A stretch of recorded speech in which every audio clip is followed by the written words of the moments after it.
Sejam todos muito bem-vindos à nossa live do Dia Útil. Eu sou o Antônio Ostrovsky e hoje eu quero falar para vocês sobre o meu problema favorito. É um problema lindo, maravilhoso, que eu gosto tanto dele, há tanto desse problema, que eu passo todos os dias abraçadinhos com ele, eu levo para passear, levo para tomar um sorvete, às vezes ele até vai comigo lá para academia. Você acredita nisso? Eu tenho um problema favorito. Ele é lindo, ele é maravilhoso, ele me ajuda muito, especialmente quando eu quero arrumar algum tipo de desculpa esfarrapada para evitar algum tipo de responsabilidade, não encontrar com alguém ou simplesmente ficar em casa sem fazer nada. Pois é, né? Bateu aí? Bateu, não bateu? É esse problema favorito. E daria pra gente até fazer uma analogia, daria não, dá pra gente fazer inclusive uma grande analogia com o meu diagnóstico favorito. Eu não estou dizendo, veja só, tá? Antes que você comece a mimizar, vitimizar e a problematizar especialmente. Eu não estou dizendo que todos os problemas são escolhidos a dedo para te acompanhar para sempre porque você os ama. Não. E muito menos eu estou dizendo que um diagnóstico ele é uma muleta, uma forma de você ter um apoio para poder continuar andando pelo mundo sem que ninguém te enche o saco. Eu não estou falando nenhuma coisa dessa, tá? Existem problemas sérios que não podem ser resolvidos e que você realmente tem dificuldade no seu dia a dia, e existem diagnósticos, como o meu, por exemplo, de TDAH, que não é, eu não presto atenção porque eu tenho TDAH. Não, meu filho, você vai lá e trata esse TDAH. Isso não é uma desculpa, tá? Você tem essa condição, então você faz alguma coisa contra essa condição. Entendeu? É nesse sentido. Eu não estou desfazendo do diagnóstico em si, mas eu estou dizendo que utilizá-lo como um acessório é errado. Então, olha só, o meu problema favorito. Esse problema brilhante que você tem, provavelmente, me diga se eu não estou certo, ele é socialmente aceito. Todo mundo fica com dó de você. As pessoas te olham e veem o seu problema e te confortam. Falam, nossa, você é um guerreiro, você é uma guerreira. Porque apesar desse problema, você é incrível. Você é um excelente pai, uma excelente mãe, trabalha bastante, mesmo com esse problema. E aí, evidentemente, o seu ego vai inflar e vai ficar do tamanho de um balão. Qual tipo de balão? Aqueles da Turquia que você faz passeio dentro da cesta. E aí, veja só. Eu já falei um pouco sobre essa questão de você ter um problema para chamar de seu. Mas agora eu quero aprofundar nessa parte. Esse seu problema favorito, o que ele te traz de bom? Ah, mas Antônio, ninguém gosta de ter problema. Não é bem assim, meu caro. Não é bem assim que funciona. Tem pessoas que, apesar de arrumar uma solução para aquilo, elas continuam com o problema. E eu já falei também que existem pessoas que você dá 10 soluções para o problema dela e ela vem com outros 10 problemas para as suas soluções. Não, porque isso não dá por causa de que isso também não dá, porque não dá, não dá. Aí nunca dá nada. Só que qual é a verdade ali no fundo? Eu não estou afim de resolver esse negócio. Eu não quero. Tá confortável, tá ótimo ficar jogado aqui no sofá falando que eu tenho um problema, porque todo mundo fica com dó de mim. Ah, então tá aí, né? Por que você fica com esse problema brilhante na sua frente? Porque ele é socialmente aceito, porque você tem um ganho secundário, porque ninguém ousa a mexer com você por conta desse problema. E de qual eu estou falando? Cara, não sei. Qual é o problema que você tem aí de estimação? Que é o meu problema favorito. Qual deles? Que aí o que acontece é isso. Se eu tenho, olha um exemplo, ocorre a morte de um familiar e eu, sei lá, estou fazendo o meu curso lá na faculdade, ou no mestrado, no doutorado, enfim, estou fazendo o meu curso, ou até no trabalho, pronto. E aí morre aquele seu familiar. É triste? Lógico que é triste. Né? Nenhuma morte é, que bom, morreu. Estou falando da sua família. Não, você não fica feliz com isso, evidentemente. né? Tanto que nós temos a chamada licença nojo, que é quando você tem a morte de um familiar. E aí você tem um recesso ali previsto. A depender de onde é 2 dias, 3 dias, 7 dias, depende muito de onde você trabalha. Se é CLT, se é 8.102, enfim, isso não importa. O que importa é o seguinte: morrer um familiar, você vai sofrer, óbvio. E aí, digamos que o seu familiar, ele morreu em 2012. 2012, Antônio, há 12 anos atrás. Tá? Ele morreu no dia 5 de fevereiro de 2012. Precisamente há 12 anos atrás. E aí você está lá na faculdade. Aí você fala, olha, eu não vou fazer esse trabalho porque eu perdi uma pessoa muito querida na minha família. Nossa, meus pêsames, como é que foi? Ah, não, foi há 12 anos atrás. Olha, 12 anos, meu filho, vamos ser bem sinceros. Tá? Pode ter sido teu pai, tua mãe, teu filho. Não estou dizendo que você já era para estar 100% perfeito, maravilhoso e supimpa, pulando. Não é essa a ideia. Mas em 12 anos, você já conseguiu trabalhar essa dor, você já conseguiu trabalhar esse luto, você já deveria voltar a ser um ser produtivo, tanto por você como pelas pessoas que ainda estão aqui. Porque nessa de você ficar justificando a sua incapacidade, ineficiência, o seu menor desempenho por algo que ocorreu há 12 anos atrás, e aí eu estou pegando um exemplo mais extremo, que é a morte de um familiar, demonstra que existe uma desorganização interna, uma incapacidade de adaptação. Sim, você se adapta. Se seu pai ou sua mãe morre, você pode ser super apegada, que nem avô e avó. Morreu, você se adapta. É uma vida sem aquilo. E é o ciclo natural. Não dá para você esperar que aquelas pessoas vivam para sempre. Claro que se for alguém mais novo que você, o choque é maior, isso é evidente. Que a ordem natural, né? É que os mais velhos morram primeiro e depois os mais novos, porque eles vão ficar mais velhos. Mas a questão é, eu posso justificar a minha falta de dedicação por um evento de 12 anos atrás? E eu não estou nem falando que é em qualquer situação, em qualquer contexto. Estou dando um exemplo muito específico, inclusive. Se você não tem essa capacidade de adaptação, por maior que tenha sido o choque, por maior que tenha sido a dor e a sua saudade, como é que você vai continuar gerenciando sua vida? Digamos, um filho morreu, você tem outro. E aí, você não vai cuidar do outro, não? Você não vai fazer as coisas que você tem que fazer? Seu pai morre. Ah, eu não vou terminar minha faculdade porque ele morreu. E aí eu te falo, justamente porque é uma desculpa que você está usando. Você está usando a morte de um familiar como uma desculpa para não fazer? Você percebe onde é que está o problema mais sério de todos? A morte de alguém tem um significado muito maior do que eu estou com preguiça para fazer isso daqui. Tem um significado muito mais profundo do que eu não vou fazer isso porque eu não estou afim, então eu vou dar essa minha desculpa de sempre aqui. E aí eu volto a dizer que socialmente isso é muito mais bem aceito do que você fala, não estou afim de fazer. Enfim, esse trabalho no fim da fila, no dia que eu tiver afim eu faço. Percebe um negócio desse? Você vê como a memória daquela pessoa que você supostamente ama muito, você está amassando como se fosse um papel e jogando fora.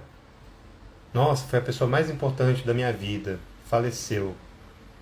Então eu vou usar ela de desculpa para qualquer coisa. E aí, vamos no rolê hoje? Não, eu tô triste porque há 12 anos atrás. Olha, cara, tá vendo? É um negócio péssimo. Então, você teve 12 anos para se reorganizar. Em 12 anos você não fez isso. E aí você usa isso como desculpa? Então você escolhe fingir esse sofrimento. Exatamente. Você escolhe sentir uma dor que não existe mais. Porque ela não tem mais a mesma finalidade. Não é a dor da saudade, não é a dor do não conseguir me despedir daquela pessoa. Porque o que mais dói quando alguém morre, especialmente de supetão, é que você não consegue dizer as coisas que você queria dizer para aquela pessoa. Você não pode se despedir. Você não pode dizer tchau, obrigado, sua passagem aqui na Terra foi linda. Você não pode falar isso. A pessoa simplesmente vai embora. Isso é que dói. Entendeu? Isso pode ser incapacitante? Pode, até um certo nível, até um certo momento da sua vida. Porque depois o mundo continua girando, os boletos continuam chegando, e se você não paga, não é só você que vai padecer. Padece todo mundo que depende, infelizmente, da sua pessoa. Isso é para te mostrar que, por pior que tenha sido o evento, ele não pode servir como uma escora para o não vou fazer nada. Ah, eu não tenho energia, porque há 12 anos atrás... Para. Tá? Para. Ainda que fosse durante o curso da sua faculdade, no primeiro dia, eu estou triste, não consigo entregar esse trabalho porque eu estou pensando aqui na morte do fulano. No primeiro dia até o 5º ano, é assim que o fulano queria te ver, essa pessoa que faleceu? Ele queria que você utilizasse, eu vou morrer, aí eu vou te entregar meu atestado de óbito, você pega, aliás, meu atestado de óbito, porque eu já vou estar morto, não vou ter como te entregar, e usa isso como desculpa para todas as coisas que você não quiser fazer daqui para frente. Combinado? Imagina um negócio desse. Fica tosco falar assim, não fica? Então por que a desculpa não fica tosca? Existem situações bem diferentes. Né? Digamos, seu pai falece, aí daqui a uns 12 anos, sei lá, você vai, o seu amigo te chama para o velório e para o enterro do pai dele.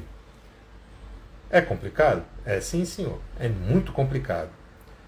Isso pode ser um evento desencadeador, ou gatilho, como vocês mais conhecem, e pode ser aquela coisa, eu não vou nesse enterro, porque vai lembrar do enterro do meu pai, eu ainda não superei, tal, blá, blá, blá, blá, blá.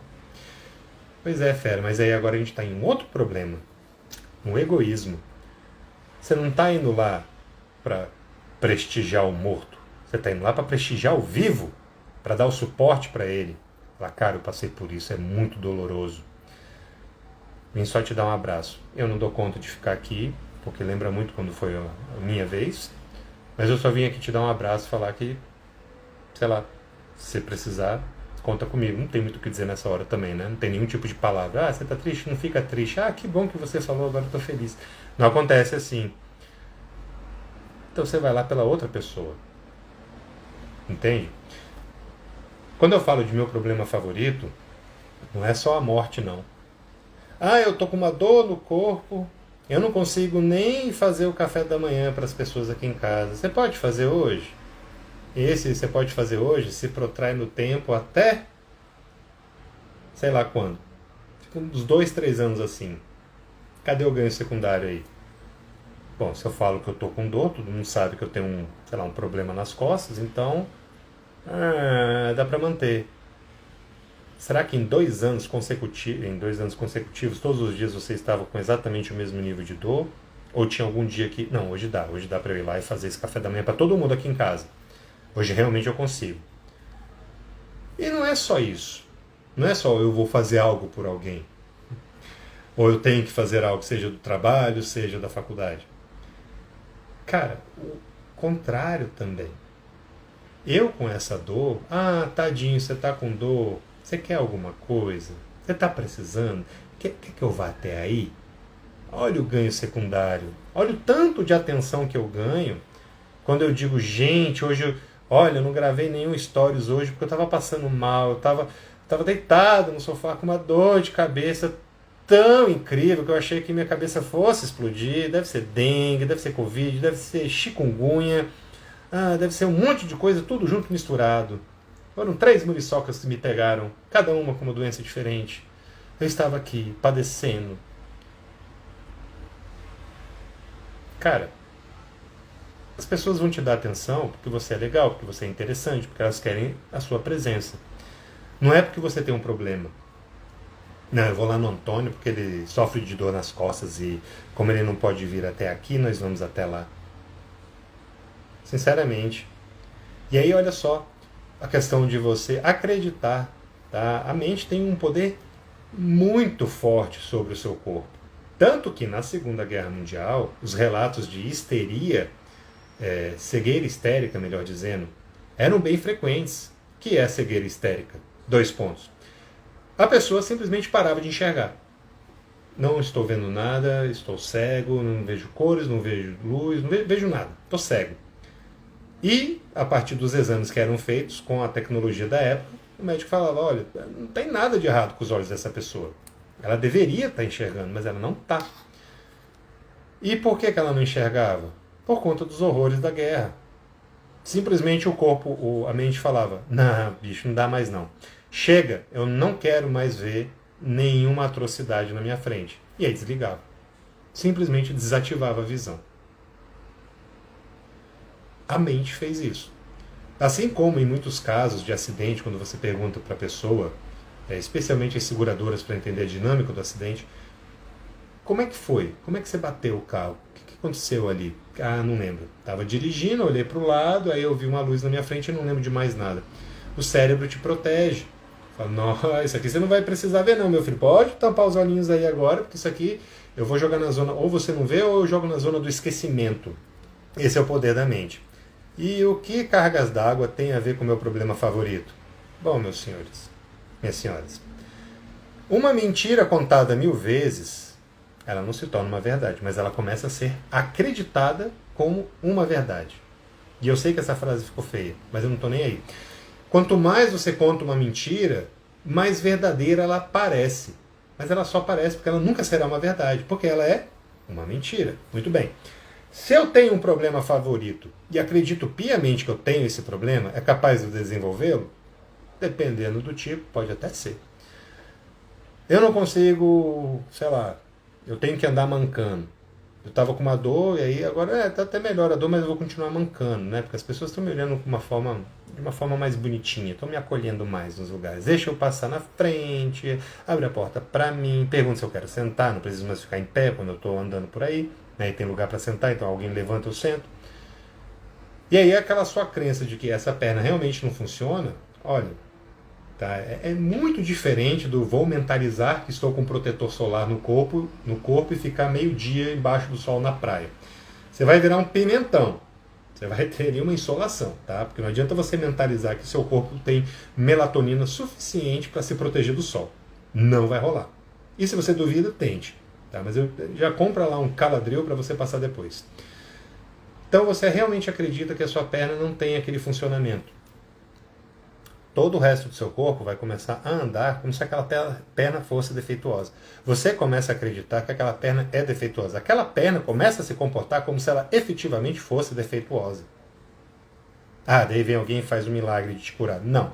Vem alguém e fala, cara, essa perna não tem problema nenhum. Você fez todos os tipos de exames. Né? Não é nem questão de hipocondria. Né? Uma pessoa hipocondríaca que acha que tem todas as doenças lá do DSM-5-TR. Não é nem isso.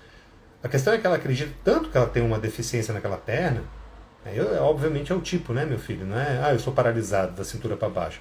É mais difícil você conseguir acreditar num negócio desse, né, de fazer o seu corpo acreditar, falando melhor. Mas aí você começa a andar com aquela perna, até o ponto que, por não utilizá-la adequadamente, olha, não é só aqui que você vai ter um problema, você vai ter um problema lá na perna também. Ela efetivamente, o seu corpo inteiro, por conta dessa compensação, nesse exemplo específico de estou andando mancando porque minha perna tem um defeito, o seu corpo inteiro vai se reestruturar, fisicamente falando, e outros problemas vão aparecer. E aí, meu filho, não vai ter mais um negócio. Não, pera, minha perna está funcionando, volta, já era. Você já pode ter comprometido a coluna, o quadril, a outra perna, porque você vai forçar. Né? Quando você está mancando, você já reparou que você força mais de um lado do que o outro? E aí, porque eles fazem aquela recomendação? Quem fazem? Os médicos, meu filho. Recomendação de repouse. Porque senão você vai compensar com o outro lado. Aí a coluna vai ficando torta. Você vai fazendo mais força com uma perna do que com a outra. Enfim, várias coisas que você já conhece, você já passou por isso, em maior ou menor grau. Então, o meu problema favorito, não só ele te faz sair das responsabilidades que você tem aqui, e isso é uma covardia, é um egoísmo, que você está pensando no seu próprio umbigo. Como ele também te traz ganhos secundários. E os ganhos secundários, em linhas gerais, talvez eles sejam maiores do que o não quero assumir essa responsabilidade. Justamente porque é uma atenção, é uma facilidade, é um deixa que eu faço por você. Então você vai ficando mais confortável, naturalmente. E por que falar de meu problema favorito? Porque, olha, assim como um diagnóstico, quando você tem ali um diagnóstico, eu falei de mim, eu tenho TDAH. O fato de eu ter TDAH não me autoriza a falar, sei lá, começar falando para vocês de flores e terminar falando sobre areia, coisas que não tem nada a ver. Isso não me autoriza. Eu, internamente, tenho que saber que eu tenho essa condição do TDAH. Eu não posso falar para todo mundo, eu não prestei atenção no que você falou porque eu tenho TDAH, desculpa, tá? Imagina um psicólogo que não lembra de nada. Quem é você mesmo? Você veio fazer aqui no meu consultório, aqui, tinha uma sessão marcada para hoje? Como assim? Você já pensou num negócio desse que é absurdo? Não dá para ser assim, tá? Então, é que nem eu falo, né? Porque Marte retrógrado e não sei quem, porque eu sou de dinossauro, meu signo, e, sei lá, sanguíneo, laticínio, sei lá, quínio, equino, sei lá, qualquer coisa assim. Essas coisas todas, elas te trazem o quê? Um objetivo. Qual? Eu tenho que melhorar essa minha falha. Então, se eu tenho essa falta de atenção, eu tenho que fazer o triplo de esforço para poder prestar atenção em alguma coisa. Eu não lembro, então eu vou anotar. Ah, mas é chato anotar. É, meu filho, é chato. Seria melhor se a gente tivesse uma capacidade fotográfica para tudo, assim, que nem o cara lá do Suits, né? Daquele seriado. Mas a gente não tem. Alguns até têm uma capacidade melhor, claro. Mas se você não tem, não é? Ah, não dou conta, vai ser assim mesmo. Eu sou irreverente, é que eu sou diferente. Não, cara, você é chato porque você sabe qual é o seu problema. E por saber qual é o seu problema favorito, você, ao invés de lutar contra ele, não. Você se entrega de braço aberto, casa, tem 17 filhos e vive feliz para sempre. E a vida das pessoas à sua volta se torna um verdadeiro inferno. Tá? Eu falo verdadeiro inferno porque várias vezes minha esposa, sério mesmo? Vou ter que te falar de novo? Pera, deixa eu anotar isso daqui para não esquecer mais. Pronto, tá resolvido. Eu boto no calendário, são 1.500 alarmes. Sim, é chato? É, mas e daí? É assim que eu tenho que fazer. Vou falar, não vou mais usar calendário agora, despertador, porque vão ter que me engolir do jeito que eu sou? Não. A culpa não... Olha, a culpa não é dessas pessoas que estão aí perto pelo seu problema. A culpa desse problema é nossa e só nossa. Tá? Então, os problemas que nós temos de estimação, eu já fiz uma live sobre isso, e esse é o meu problema favorito. Então tem algumas diferenças, depois você volta lá, procura e assista. O meu problema favorito, eu não vou me desvencilhar dele nunca. Da mesma forma como o meu diagnóstico, ele é perfeito para quando eu quero sair de alguma coisa, de alguma enrascada, para usar isso como desculpa. Nossa, eu te tratei como um nicho. Ah, foi mal, eu sou borderline, eu sou bipolar. Sério mesmo? Só por isso? Que é muito, completamente diferente do que, olha, me desculpa, eu tenho bipolaridade. Eu te tratei mal naquele dia, eu estava em crise, tá? Eu estou em tratamento. Você consegue ver a diferença? Eu acho que sim. Porque você não é só um diagnóstico. Isso não te define. Isso te ajuda a resolver um problema. O seu próprio problema. Se você encontra, se você dá um nome para ele, cara, é só resolver. Ah, mas você não entenderia porque é muito difícil. Eu sei que é difícil. Eu sei, todos nós temos problemas. Tem uns que são pequenininhos e tem outros que são enormes. De proporções bíblicas, são enormes. Mas é por isso que a gente deixa as coisas serem como elas são? Deixa a vida me levar? Zeca Pagodinho. É por isso? Não. A gente vai resolvê-los. Nós não vamos usá-los como desculpas. Nós não vamos justificar as nossas cagadas em relação aos outros por conta de um problema, por conta de um diagnóstico. A gente não vai fazer isso. Porque daí você está se eximindo da sua responsabilidade como pessoa. Vocês vão ter que entender. Eu não tenho que entender nada. Vocês vão ter que se virar para me servir. Eu não vou servir ninguém. Vocês que se lasquem. Porque eu nem daqui me mexo. Podem me trazer tudo que eu pedi agora. Você vê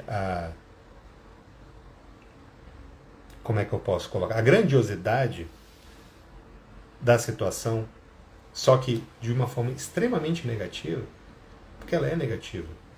E eu não estou, volto a dizer, eu não estou negando que existam condições, problemas e diagnósticos que a pessoa use como desculpa. Eu não estou falando disso. Estou falando daquelas pessoas que pegam o seu diagnóstico, não fazem nada em relação a ele e é tipo uma carta de baralho. Ah, vocês estão jogando truco? Tá aqui o meu diagnóstico. Vocês não podem fazer nada contra mim. Tipo, cartão saída livre da prisão. Você entende um negócio desse? Eu não posso ficar justificando nada para ninguém. Ah, eu não prestei atenção. Se eu não prestei atenção, eu tenho TDAH, mas eu não prestei atenção foi porque eu não quis. Porque quando, né, quem tem TDAH sabe muito bem do que eu estou falando, quando você está afim de prestar atenção em alguma coisa, meu filho, difícil é te tirar daquele túnel de foco que você tem, que é o chamado hiperfoco. Eu estou dando um exemplo, obviamente. Então, se eu não prestei atenção, se eu não lembro, eu não queria. No fundo, eu não estava nem aí para aquilo. Aí eu vou falar, gente, foi mal, é porque eu tenho TDAH, daí eu não lembro das coisas. Né? Não, foi porque eu não quis prestar atenção. Não é uma desculpa, não é uma justificativa. Esse problema, esse diagnóstico, se você utiliza dessa maneira, cara, você está sendo muito canastrão com as outras pessoas. Porque daí também a gente entra naquela, né? Você tem o seu problema favorito e encontra alguém que também tem um problema favorito. Nossa, e agora? Os mundos vão colidir. Quem sairá vivo dessa situação? Quem? Quem tiver a melhor mentira, o melhor problema, o melhor... Você entende? Ah, eu tenho TDAH, você também. Então a gente vai conversar. O quê? O quê? Vai ficar os dois o quê? O quê? O tempo inteiro? Cara, não. Olha, de novo. Lembra da analogia que eu fiz com uma casa que tem um vazamento de água? Imagine uma casa, 200 metros quadrados, está vazando água. Você sabe que está vazando água por causa da conta de água. Onde? Não tem ideia. Você já foi lá ver no cavalete, não está vazando lá. Não tem nenhum cano aparente que demonstre que há um vazamento. Então talvez não sejam as paredes, talvez seja no chão, no solo.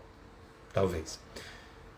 Enquanto você não faz uma verificação com quem? Tem equipes, né, os caça-vazamentos, por exemplo, eu não estou fazendo propaganda para eles não, mas os caras são muito eficientes, eles realmente acham um vazamento que você fala, não é possível, achei que era do outro lado da casa, mas enfim. Quando você localiza aquele vazamento, o que você faz?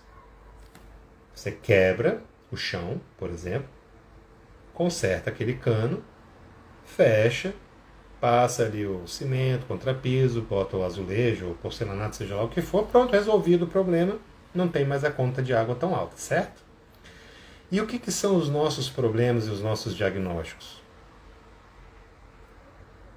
Você identificando onde é que está o vazamento. Dói para consertar? Dói.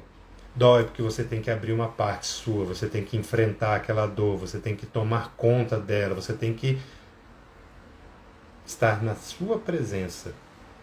Na presença de quem? Da dor. Para entender o que ela representa ali dentro de você, o que ela representa no mundo, como é que ela faz com que você... Como que ela faz a sua visão de mundo ficar diferente. Só que aí quando você abre, tá doendo. Você vai curando, você vai melhorando, você fecha aquilo, cobre, normal. Não tem mais um vazamento, a conta já não fica tão alta. Conta o quê? Conta emocional. Simples assim. Então você não precisa mais ficar repetindo que você tem esse problema. Você foi lá e resolveu. Ah, mas as pessoas não vão ficar com dó mais de mim. Não, elas não vão mais ficar com dó de você. Mas já pensou se elas começarem a te admirar porque você resolveu aquilo? Cara, você estava com esse tipo de problema, você resolveu. Como é que você fez? Conta pra gente. Compartilha a sua história, sei lá. Você é um exemplo, faz um livro. E temos ou não temos vários livros de pessoas que superaram situações extremamente difíceis? Filmes, músicas. Temos ou não? Temos, vários. Ou seja, qual é o ganho secundário com esse meu problema favorito? Por que eu estou usando ele de desculpa para não fazer as coisas? Ou para chamar atenção? Por que eu mantenho esse problema ocupando um espaço interno e aí eu tenho que carregar ele para onde eu for? Imagina, é como se você estivesse com uma mochila. Né? E quanto mais problema você tem, mais mochilas você tem. Experimenta colocar só 2 mochilas. Tá? Se tiver 2 mochilas aí, faz o seguinte, bota uma na frente, ou vice-versa, uma atrás, tenta botar outra na frente. Me diz aí como é que é. Só colocar mochila, não precisa ter nada dentro. vê se fica confortável, vê se fica bom. Assim somos nós com os nossos problemas favoritos. É uma mochila com os nossos diagnósticos, que eu não quero tirar essa mochila para aliviar o peso. No caso do diagnóstico, a depender, realmente você vai ficar com essa mochila para sempre, meu filho. Mas aí você vai se fortalecer para que essa não fique mais pesada. Ao contrário, você fica mais forte e aí você nem sente mais essa mochila. Entendeu? Pois muito bem. Vamos ver aqui se temos. Não temos, muito ótimo. Pessoal, encaminhe essa live para quem você ama. Para quem tem um problema favorito. Para quem tem um diagnóstico preciso e favorito para poder chamar de seu. E que o utiliza como desculpa. Tá? Pare de usar isso como desculpa. Comece a usar isso como uma ferramenta para você mudar sua própria vida. Você não precisa informar para ninguém. Olha, eu tenho diagnóstico TDAH e agora eu vou tratar ele. Vocês estão sabendo? Deixa eu divulgar para vocês. Você não precisa fazer isso. Vai lá e trata. Tem um problema? Vai lá e resolve. Tá? Da mesma forma como você não precisa de aplausos e incentivos da plateia para fazer as coisas, você também não precisa compartilhar tudo da sua vida para receber esses aplausos e incentivos quando você disser, eu gostaria de fazer, eu queria fazer, eu podia fazer. Não, vai lá e faz. Tá? Então compartilhe com quem você ama. Aplique, faça uma reflexão profunda e sincera de você mesmo, com você. Quietinho, ó. Boquinha de siri, não vai falar nada para ninguém. Você com você mesmo. Analise e veja, qual é o meu problema favorito? Eu não tenho, eu sou muito bem resolvido. Tem, todo mundo tem um problema favorito. Todo mundo tem.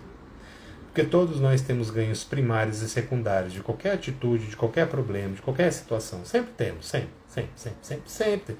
Não, só se tiver muito dinheiro. Tá, pois é, e o problema que vem com o dinheiro? Tá vendo? Acabei de matar seu argumento. Beleza?